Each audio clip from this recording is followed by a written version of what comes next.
Bonjour à tous, bienvenue au numéro 12 de l'hebdo de Arrivage par Catch, un numéro assez chargé puisque vous voyez derrière moi il y a quand même pas mal de jeux. Pour tout vous dire, on a même été obligé de reporter sur la semaine prochaine certaines sorties de la semaine, mais vous inquiétez pas, ils seront là et j'espère qu'ils nous en voudront pas. Deux nouvelles avant de commencer. La première, c'est que je vous rappelle que c'est le dernier week-end que vous avez pour participer au jeu concours pour gagner un Immortal 8. Je vous rappelle le principe du jeu, vous envoyez un chiffre et le deuxième chiffre le plus grand gagne le jeu. Donc vous envoyez un chiffre à concours@parketch.com avec vos coordonnées pour qu'on puisse vous envoyer le jeu.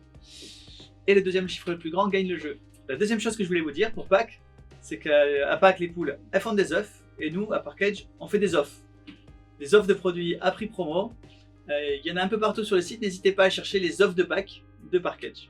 Et on démarre tout de suite avec les jeux de la semaine.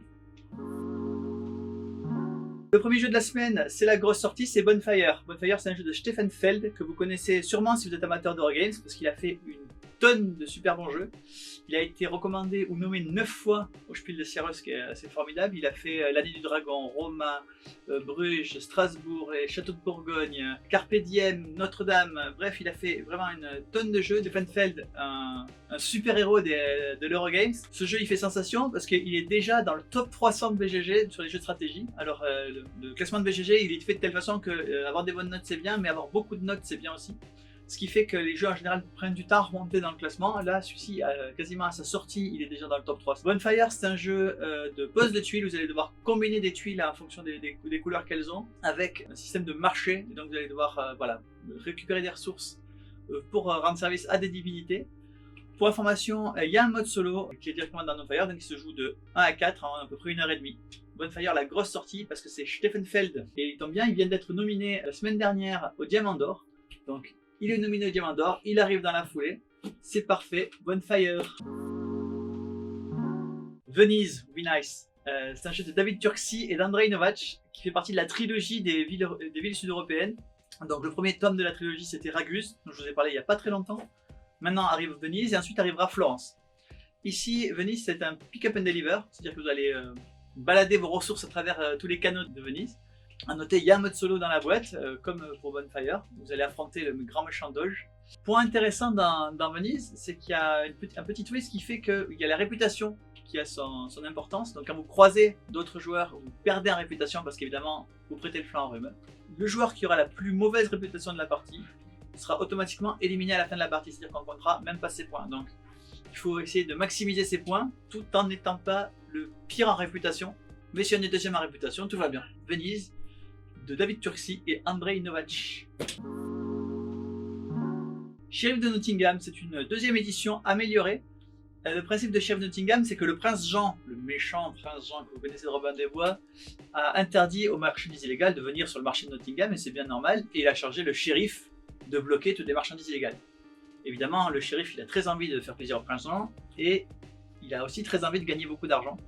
Donc un des bons moyens qu'il a trouvé de gagner de l'argent, c'est de prendre les pots de vin des gens qui veulent faire entrer des marchandises illégales. C'est un jeu à rôle tournant, c'est-à-dire que chacun son tour, les joueurs vont jouer le rôle du shérif, qui a le droit d'aller voir dans les charrettes qui rentrent dans la ville s'il y a ou non des marchandises illégales, et c'est les autres joueurs qui vont décider qu'est-ce qu'ils vont essayer de faire passer sous le nez du shérif. Et évidemment, le shérif, il y a un côté bluff. On essaye de faire croire au shérif qu'on a des marchandises illégales quand on n'en a pas, pour qu'il perde son temps et qu'il se fasse savoir, mais on essaye aussi de lui faire croire qu'on n'en a pas quand il y en a. Parce qu'évidemment, on n'a pas du tout envie de donner de l'argent au shérif pour faire passer les marchandises illégales. Donc il y a cette espèce d'équilibre de bluff, de corruption, pour un jeu assez léger, mais très sympathique. Shérif de Nottingham, la deuxième édition. Nouvelle gamme, c'est Social. Là, on est carrément dans un jeu de pure bienveillance, c'est du jeu feel good, où le principe est qu'on va se poser des questions, il n'y a pas de gagnant, il n'y a pas de perdant, il n'y a même pas de points. Le principe est vraiment de générer des discussions, de créer de la communication, soit dans le couple pour l'édition couple, soit dans les familles pour l'édition famille. Avec voilà, chacun aura l'occasion de parler, de répondre à des questions sur des choses qui vont ou qui vont un peu moins bien, mais sur lesquelles on peut discuter dans son couple ou dans sa famille. Vraiment parler de ses émotions, s'ouvrir les uns aux autres. C'est vraiment le jeu feel good de la semaine. Les escape games VR, alors il y a une collection de jeux livres escape game, donc le principe étant comme les escape games d'aller résoudre des énigmes et d'aller d'une page vers l'autre, mais évidemment pas dans le sens de la lecture. Ici deux nouveaux tomes dans cette collection qui rajoutent le côté VR, c'est-à-dire que vous allez devoir télécharger une application sur votre téléphone qui est évidemment gratuite Et avec cette application, vous allez lire les pages de l'escape game et vous allez avoir des énigmes qui sont en interaction sur votre téléphone, en plus des énigmes qui sont écrites dans le livre. Dans ces 2 tomes, ce sont 2 tomes qui parlent de l'histoire, puisque vous en avez un qui se passe dans le château de Chambord sous le temps de Léonard de Vinci, et l'autre qui se passe au début du siècle dernier, au pic du Midi. 2 nouvelles énigmes avec votre téléphone. J'imagine que vous connaissez déjà le Pictionary, ce jeu où on dessine et il faut faire deviner aux autres ce qu'on est en train de dessiner le plus vite possible. Ici, il y a une petite nouveauté de technologie avec un stylo spécial qui permet d'écrire dans l'air. Évidemment, ça ne laisse pas de traces, il y a un stylo magique qui va permettre de dessiner quelque chose, mais pas vraiment dans l'air, plutôt sur votre écran de télévision ou sur votre téléphone portable ou sur votre tablette. Voilà, chacun voit apparaître sur son téléphone le dessin qui est en train d'être fait, avec évidemment toute la difficulté que ça peut être de faire un dessin sans voir ce qu'on est en train de faire. Donc une variante du Pictionary en version technologique, Pictionary R. Autre nouveauté, Jardin d'Orient, un jeu avec un matériel très soigné, un matériel en 3D, une grande pagode qui va tourner sur ses différents étages, qui d'ailleurs, la rejouabilité est beaucoup liée à la pagode, puisque en fonction du positionnement de la pagode, chaque étage est premier, deuxième, troisième, ça change à toutes les parties. Le principe est qu'on va collecter des ressources grâce à la pagode, mais on a très peu de place pour stocker les ressources. C'est 4 places pour vous dire que, contrairement à d'autres jeux, l'objectif n'est pas de ramasser un maximum de ressources pour en faire quelque chose plus tard. Là vraiment, il faut les utiliser tout de suite parce que la place est comptée. Et avec les ressources, qu'est-ce qu'on fait? On va créer des panoramas, des beaux jardins, avec des combinaisons qui vont permettre de réactiver plusieurs fois les cartes au fur et à mesure qu'on agrandit le panorama. Et donc on va essayer de marquer un maximum de points pour faire plaisir aux dieux, avec un beau jardin au pied de leur pagode. Et voilà, un jeu très interactif parce qu'on va tourner la pagode pour soi, mais aussi pour les autres. Et aussi un jeu assez joli, Jardin d'Orient. Vous connaissez peut-être déjà Fief. Fief, c'est pas franchement une nouveauté. Il est sorti une première fois en 1981. Sans trop de succès, il est ressorti en 1984 avec Fief 2. Là, il a eu beaucoup plus de succès. Il a été en rupture très longtemps. Il est revenu dans les années 2000 avec une réédition. Et enfin, il revient à nouveau parce qu'il était en rupture avec une édition française. Qu'est-ce qui change dans l'édition française? Et bien, simplement le plateau, au lieu d'être un plateau avec des villes prises un peu au hasard, et ben, c'est un plateau carte de France. Et d'ailleurs, pour ceux qui ont déjà une des anciennes éditions originales, il y a un plateau purement français qui permet de jouer à Fief France sans avoir à racheter tout le jeu, juste avec le jeu que vous avez déjà. Fief, qu'est-ce que c'est comme jeu? C'est un jeu essentiellement de négociation. Vous allez devoir négocier avec vos adversaires, que ce soit au niveau des alliances stratégiques que vous allez former, parce qu'on peut gagner tout seul, mais on peut aussi gagner à 2, à condition de marier un de ces personnages avec un des personnages d'un des adversaires, de façon à ce que vous ne puissiez plus gagner que en duo. Évidemment, les conditions de victoire en duo sont un peu plus complexes que tout seul.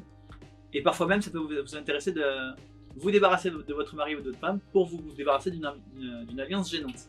Autre chose dans laquelle vous allez devoir négocier, c'est que régulièrement il y a des votes pour élire les évêques, pour élire le pape, le roi, la reine. Et là aussi, au plus vous avez d'alliés et au plus vous avez de chances d'accéder à ces postes prestigieux qui vont vous rapporter et des points et des avantages dans le jeu.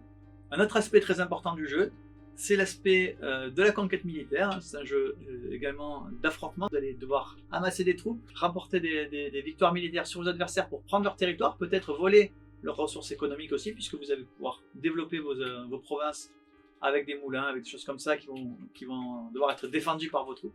Donc un jeu très complet, très historique, c'est vraiment basé sur le Moyen-Âge. Donc vous avez la boîte complète pour ceux qui ne connaissent pas ce jeu de Philippe Moucheboeuf, le plateau pour ceux qui l'ont déjà et qui veulent juste jouer sur le plateau français, et puis un petit retour à l'occasion de la ressortie. C'est l'extension bâtiment avec les bâtiments qui sont des jetons dans l'édition normale, qui sont là, des bâtiments en 3D en plastique pour agrémenter votre partie. Fief. Pillard City. Pillard City, c'est la rethématisation d'un jeu qui s'appelle Pillard de la mer du Nord, qui a eu énormément de succès puisqu'il a été nommé au Kennerspiel des Jahre 2017. Il a également été nommé au Trick Track d'or. Également, il a remporté le Mensa Select et il a été nommé au Origins Award, donc vraiment un jeu qui a eu un succès phénoménal. Pourquoi il revient? Parce qu'en fait, Pillard de la mer du Nord, c'était un jeu qui était thématisé mer du Nord, donc avec un cycle de mer du Nord, avec les explorateurs de la mer du Nord, les pillards de la mer du Nord et les architectes de la mer du Nord. Ici, il a été revu et corrigé avec de très légères modifications de règles et surtout une thématisation qui la renvoie dans la City historique. La City, c'est pour ceux qui jouent à Civilisation, peut-être vous connaissez déjà. C'est une civilisation ancienne du temps des Grecs antiques qui était de l'autre côté de la mer du Nord et qui aurait peut-être même inspiré l'idée des Amazones chez les Grecs, puisque les Scythiens faisaient se battre et les hommes et les femmes. Ce qui est le cas ici. Donc vous avez un mode compétitif, un mode solo. Ils arrivent dans nos boîtes avec une rethématisation de Pillard de la mer du Nord en Pillard City de Shem Phillips. Autre grand classique après Pictionary, je ne vous présente pas le Milborn, hein, c'est un jeu familial que vous connaissez sûrement déjà, où on doit faire 1000 km en évitant les coups forés de ses adversaires. Ce qui arrive de nouveau aujourd'hui, c'est l'édition de Prestige, qui est une réédition de la version de 1954 en boîte métal. Donc une version un peu collector. J'en profite pour vous sortir l'ensemble de la collection de Milborn que l'on a. Donc ça part de l'édition Prestige, l'édition collector, l'édition classique, la version Fun Speed qui se joue un peu plus vite, et également les Milborn pour les plus jeunes avec la version plateau à partir de 5 ans et la version mon premier Milborn à partir de 3 ans et demi. Donc toute la collection Milborn, dont la nouveauté, l'édition Prestige d'origine. Je termine avec la collection des Escape Puzzles. Alors les Escape Puzzles, qu'est-ce que c'est? Avant toute chose, c'est un puzzle. C'est-à-dire que vous allez avoir un puzzle à faire de 759 pièces pour la version adulte, de 368 pièces pour la version enfant. Vous commencez par faire votre puzzle en entier. Une fois que le puzzle est fait, et vous allez devoir résoudre un escape game, c'est-à-dire un petit jeu d'énigmes avec une enveloppe dans la boîte qui vous lance l'énigme, et puis vous allez trouver sur le puzzle des éléments qui vont vous permettre de répondre, et puis des chiffres, et puis vous allez circuler comme ça sur le puzzle avec les réponses à vos questions. Et si vous ne trouvez pas, il y a la solution dans l'enveloppe finale qui répond à tout. C'est une gamme assez diverse, d'abord parce qu'il y en a pour tous les âges, on commence à partir de 9 ans avec les versions kids, et puis on va jusqu'aux adultes bien sûr, et même voilà, des difficultés très progressives, puisque vous avez sur la boîte ici un niveau de difficulté qui va de 1 à 5, donc n'hésitez pas à en prendre un qui correspond à peu près à votre niveau. Il y a aussi une grande diversité de thèmes, puisque vous voyez, il y a un peu tout, il y a du fantastique, il y a du réaliste.